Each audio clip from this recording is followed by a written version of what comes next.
Hey, what's up guys, this is Johan, and on this video I'm gonna show you guys how I feed my coral in the 75-gallon aquarium.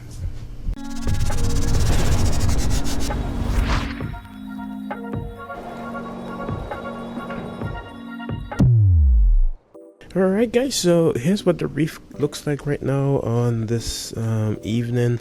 I usually start my feedings at night, just to, when most of my corals, I've noticed that their pulps start to come out about 10-11 at night, and then throughout the late night evening there's a lot of pulp extensions. So and this is what the reef looks like right now. Still happy, healthy, fish doing well. Marsh Adel, he's looking at me like, what's up bro? You know, colors are always looking good, and you can tell right here on these acropora. Watch out, dude! Watch out! Watch out! Oh, fish hat are all up front. Nigga, Queen Angel, what's up, buddy? I haven't seen them all day long. I was out training. Could you swim that way? Anyways, so yeah, these acropora. You can see how the pulps are extended, almost look like it's a shaggy coral a bit. So what I usually start to do with my coral feeding, first thing I always try to do is get some of Pulp Labs the polyp booster, just to get the corals up, and then I go ahead and feed. I get these to soak whilst I let the polyp booster soak through the tank. This is the inhabitants reef food. I pretty much I think this is a good food. Corals eat it just as much as my other coral food, which is back here somewhere. Oh, got it. So this is the other one, the Reefroids. I've always been feeding this, so actually almost done. I need to get some more and rebuy this one. So focus, whatever. Reefroids, really good food, smells really potent. And then I also go ahead and give my fish some shrimp or master shrimp and stuff like that. So let me go ahead and set you guys on tripod and start mixing some stuff up.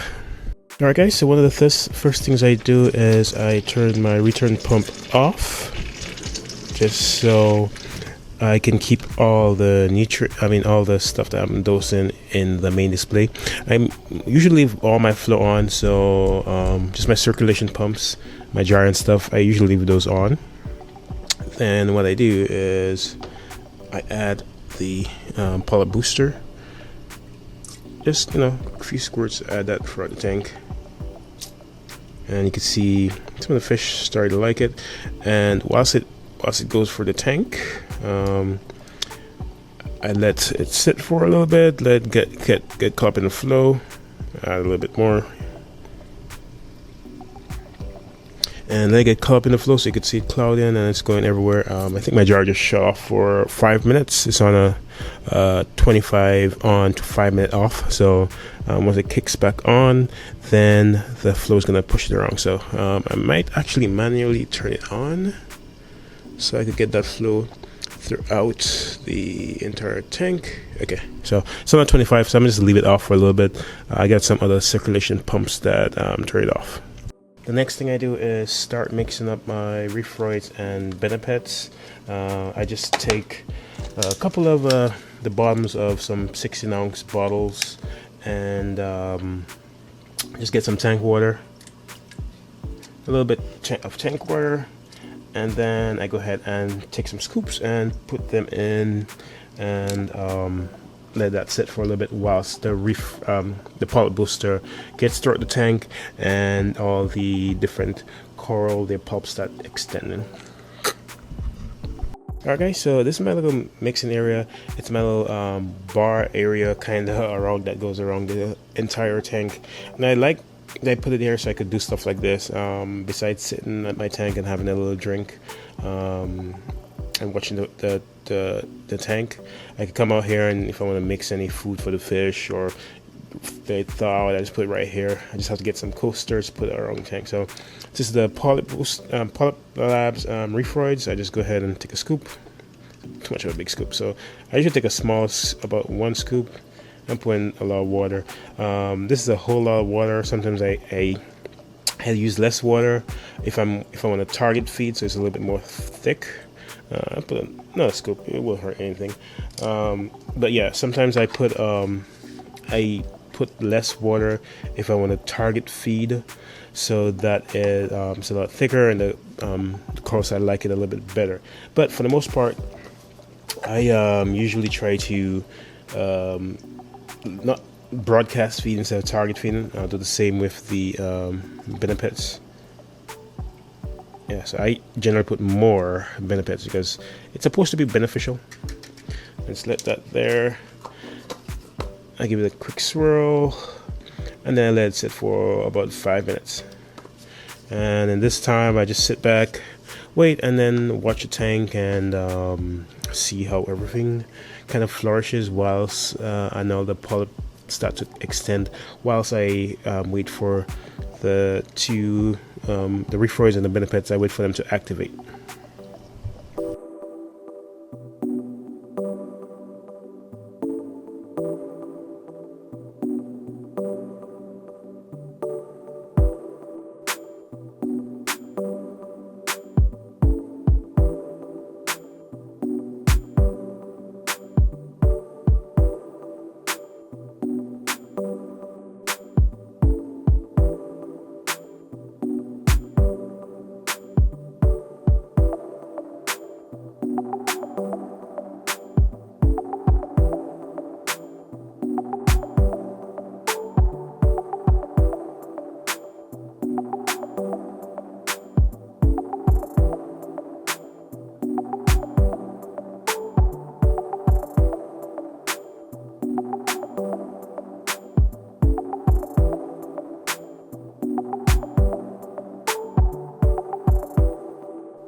Alright guys, so it's been roughly about 5-10 minutes or so. So let's go ahead and I usually start off with the polyp booster. I mean, not the polyp booster, the reef rides. And I'm not sure how it won't really show up well on camera, but the little particles just go over and float throughout the tank. And then after that, I follow that up with the benefits. Go ahead and put that in. And then you can see the cloud of what goes over there, and I still leave all the flow on just to let it spread out for the tank. And then in a little bit I'll go ahead and cut off the main jar flow, but let me go ahead and feed the fish first so they aren't freaking out, because they're running about looking for food everywhere, and the particles are too small for them to eat. Besides the small clumps of, like, the Reef sometimes clumps up, and they may eat that. But I go ahead and give them some shrimp, mysis shrimp, or some chopped shrimp, so that they feel happy and they're not looking for food, and there's no food that they could eat in the tank. And all of this is done with my return pump is off. This is just the flow that is inside the tank. So this gives the fish food, the coral food, all the time to disperse throughout the aquarium, so it's not getting instantly filtered out. And my filtration system is still running. Luckily, one of the good things I found when I put my my protein skimmer on its own little platform on its own side, I could turn my return pump off and don't have to worry about my protein skimmer overflowing. And another benefit of that is when I do turn my return pump off, back on, it takes some time before the reef roids and fish food or whatever gets to the protein skimmer. So it doesn't really affect it. It gives me enough time to, just in case my cup is filled up, I could go over and look, see, oh, my cup is full, so I could go ahead, take that out, give it a quick clean before I put it back on, because you never know, you feed it and then you feed the tank and then the protein skimmer may act a certain way. Like it may overflow or whatever. Most times when I feed my tank, the protein skimmer, the bubbles actually die down because of the oil. It affects the water tension. But odd times, something like that might happen, or something may affect the protein skimmer weight overflow. So that's one of the benefits. But as you guys can see, I'm just leaving the fish eat right now, and you guys could enjoy it for a little bit.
Alright, so I missed it, but what just happened just now, because it's nighttime, I'm going to go ahead and brighten up this camera for you guys. These are the night lights that just went off. All the main lights just went off. So right now, what you guys are seeing is just the center light on, shine a beam down on this portion of the aquarium, letting the fish know time to go to sleep, and for the corals to start really extending their polyps. So this night light runs for the night portion of the light runs for about a couple hours, and then the whole reef starts to go to sleep. Fish start to tucker, find their little hidey holes and stuff like that. But yeah, that is pretty much how I feed my coral, guys. So if you like this video, hit the like button down below, and also remember to subscribe. I'll catch you guys in the next one.